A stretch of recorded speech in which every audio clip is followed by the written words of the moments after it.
یا افتدا ہو گھر کا تو قرآن خوانی ہو، کوئی مر جاتا قرآن خوانی. میں کوئی قرآن کی آیت میں صحیح حدیث میں نہیں جانتا ہوں کہ محمد صلی اللہ علیہ وسلم یا صحابہ کوئی مر جاتا تو قرآن پڑھتے تھے یا کوئی افتدا کے لیے قرآن پڑھتے تھے. کیا قرآن خوانی اور اصال ثواب سنت سے ثابت ہے؟ جی، قرآن خوانی اصال ثواب سنت سے ثابت ہے، لیکن میرے نبی کی سنت سے نہیں، انڈیا پاکستان کے مولویوں کی سنت سے. نبی کی سنت میں قرآن خوانی اصال ثواب کے جو یہ قرآن خوانی کا اصال ثواب ہے کہ قرآن پڑھا اور پڑھنے کے بعد کہا اللہ یہ 2 قرآن فلاں بابا جی کی روح کو اصال ثواب اور ادھر سے بلٹی گئی ادھر چھوٹ گئی، یہ اللہ کے رسول کی سنت سے ثابت نہیں ہے. کسی نے ایک سوال کیا، والدین کے انتقال کے بعد کیا اولاد قرآن پڑھ کر بخش سکتی ہے؟ کیا بخشنا صحیح ہے؟ ثواب ان تک پہنچتا ہے؟ اور پڑھنے سے پہلے نیت کافی ہے یا نام لے کر بخشنا ضروری ہوگا؟ ایصال ثواب کے بارے میں کچھ بتائیے. دیکھیے، سب سے پہلی چیز تو یہ میں یہ بتا دیتا ہوں کیا ایصال ہو سکتا ہے تو کیا نہیں ہو سکتا، آپ سمجھ جائیے. نبی اکرم صلی اللہ علیہ وسلم کے پاس ایک شخص ہے اور کہا اللہ کے رسول میرے والد انتقال کر چکے ہیں، اب کیا چیزیں ہیں جو ان کو ملیں گی موت کے بعد بھی؟ تو آپ صلی اللہ علیہ وسلم نے فرمایا جب انسان مر جاتا ہے تو سوائے 3 چیزوں کے اس کو پھر کچھ بھی نہیں ملتا. پوچھا گیا وہ کیا ہے؟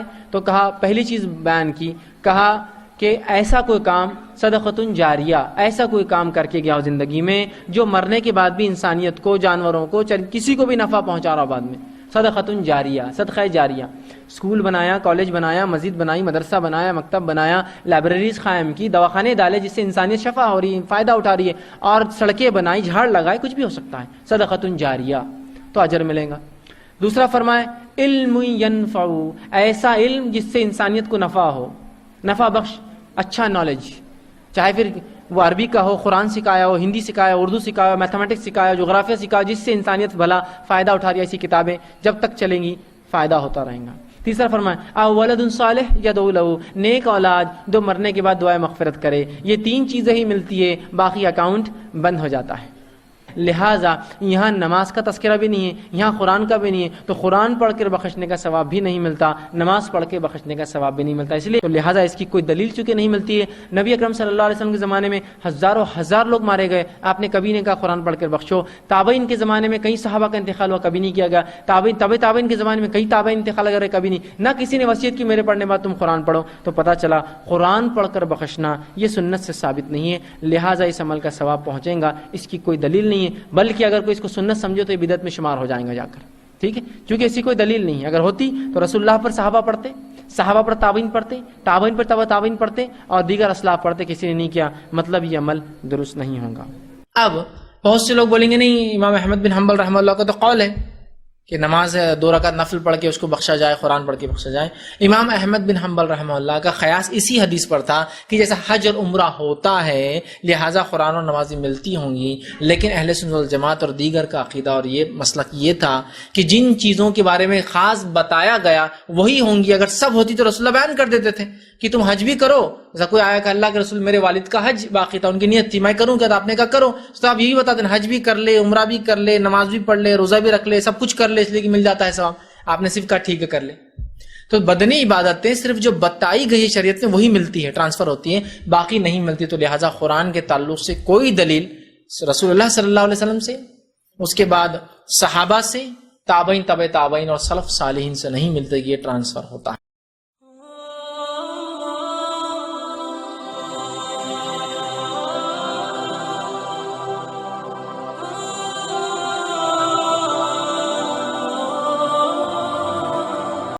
السلام علیکم ورحمۃ اللہ.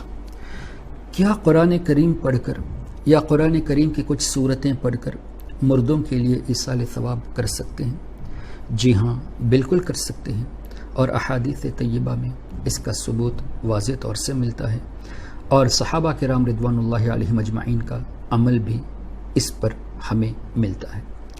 حضور اکرم نور مجسم صلی اللہ تعالی علیہ وسلم کا فرمان عالی شان، اقرؤوا سورہ یاسین علی موتاکم، اپنے مردوں پر سورہ یاسین پڑھو.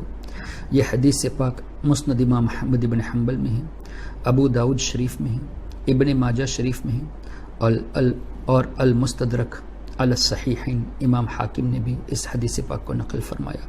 اسی طرح معجم الکبیر میں بھی یہ حدیث پاک مذکور ہے، دیگر کئی کتب میں یہ حدیث پاک مذکور ہے۔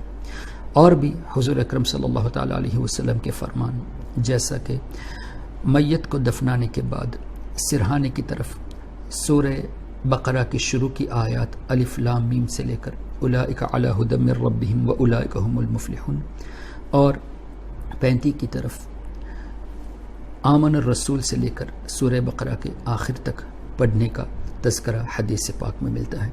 اور صحابہ کرام نے بھی فرمایا ہے کہ اس طرح کیا جائے۔ صحابہ کرام رضوان اللہ علیہم اجمعین کی پریکٹسز بھی اس پر ملتی ہے۔ دیگر احادیث بھی اس سلسلے میں ہیں، جیسا کہ سیدنا علی المرتضی رضی اللہ تبارک و تعالی عنہ کا فرمان جو ملا علی قاری رحمۃ اللہ تعالی علیہ نے مرقات میں، اور اسی طرح سیدنا امام جلال الدین سیوطی شافعی رضی اللہ تعالی عنہ نے شرح الصدور میں بھی تحریر فرمایا کہ جب تم قبرستان سے گزرو تو 11 مرتبہ سورہ اخلاص پڑھو اور اس کا ثواب جتنے مردے اس قبرستان میں ہیں سب پر ایصال کرو، تو اللہ تبارک و تعالی جتنے مردے ہیں ان سب کو 11 قل هو اللہ شریف کا ثواب عطا فرمائے گا۔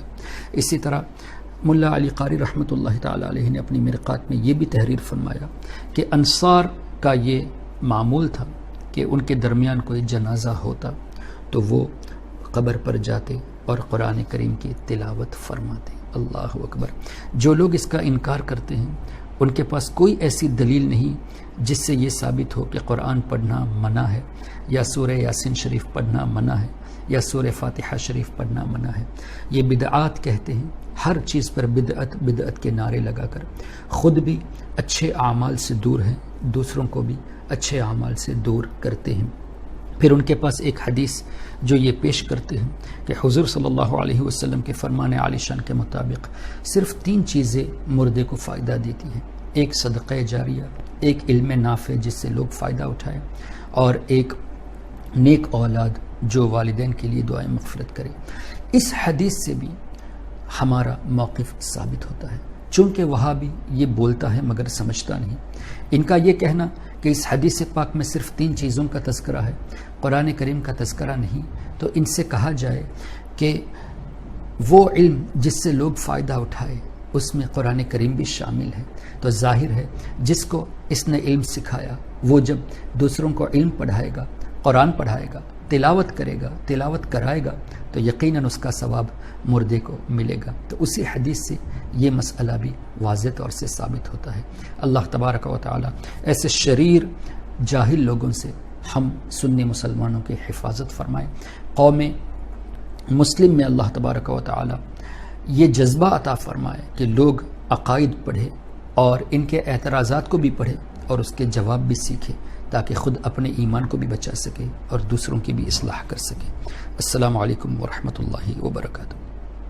حبیبی یا ممجد یا نبی سلام علیکہ، یا رسول سلام علیکہ، یا حبیب سلام علیکہ، صلوات اللہ علیکہ، یا نبی سلام